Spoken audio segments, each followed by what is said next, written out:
কাছে তোর কথা ভেবে তুই ভরে গেল তোর কথা ভেবে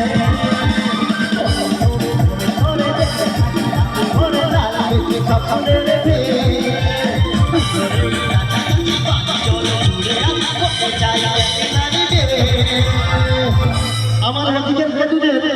আমার অধিকার বন্ধুরা চলে গেছে একটু হবে কি যদি মধুকে ভালোবেসে থাকো মধু নামের করে রেখে যদি তোমরা ভালোবেসে থাকে আজকে রাতে ডেকে নাও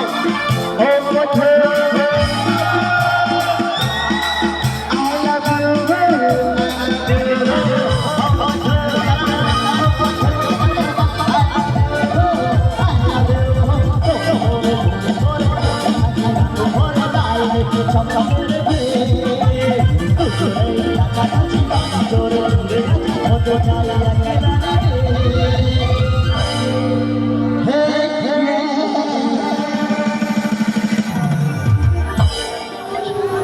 একটু হাততালি বলতে সবাই